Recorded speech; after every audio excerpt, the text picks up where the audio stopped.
Ever sent a text and heard crickets? Or worse, seen the read receipt and then nothing? You're not alone. In today's hyper-connected world, ignoring people or the silent treatment has become a digital art form. But why do we do it? And why does it sting so much when it happens to us? Let's be real, sometimes we're the ignorer. And usually it's not because we're evil masterminds. Think about it. A million DMs, group chats, story replies. Sometimes it's just too much. We get overwhelmed, anxious about saying the right thing, and just freeze. Confrontation? For many of us, especially Gen Z, avoiding awkward conversations or potential arguments feels safer. Ignoring seems like the easy way out. Sometimes it's a legitimate boundary.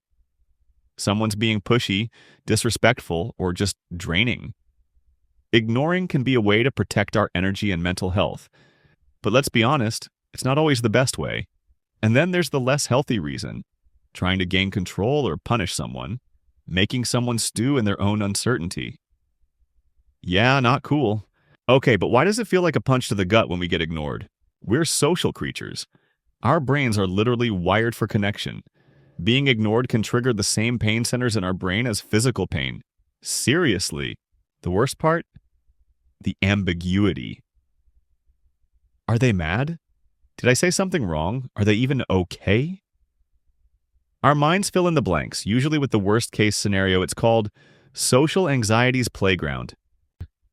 It makes us feel like we don't matter, like our thoughts and feelings are insignificant. That's a huge blow to self-esteem. So what's happening on a psychological level?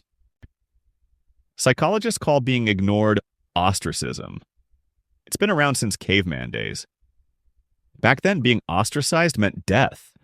Our brains still register it as a threat. When someone ignores us, we lose control of the situation. We can't fix it, we can't understand it. And that feeling of helplessness is super unsettling. There's a fundamental human need to belong. Ignoring threatens that, making us question our place in our social circles. Okay, so it's a messy situation, but how can we navigate it? If you're the one ignoring or thinking about it, a quick, "Hey, busy right now, we'll reply later," goes a long way. It validates the other person and avoids the agonizing silence. If you need space or there's an issue, consider a polite, clear message. "I need some space for a bit," or "I'm not comfortable with X." It's tough, but kinder in the long run. Understand that ignoring hurts. Even if it's unintentional, acknowledge the potential impact. If you're being ignored, remember the overwhelm/anxiety reasons. Maybe they're genuinely busy, sick, or going through something. A gentle follow-up. "Everything okay? Haven't heard from you?"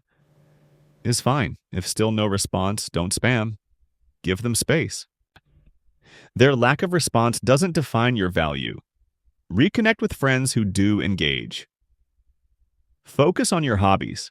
Don't let someone else's silence dictate your mood. If it's a close relationship and the ignoring is a pattern, a face-to-face or call conversation might be necessary. "Hey, I noticed you've been quiet. Is everything okay? I value our friendship and want to understand." Ultimately, understanding the psychology of ignoring people boils down to empathy and boundaries. We all need to be seen, heard, and respected. And sometimes the kindest thing we can do for ourselves and others is to communicate, even when it's uncomfortable. So next time you're tempted to ghost or you're left on red, remember, there's a whole psychology behind it.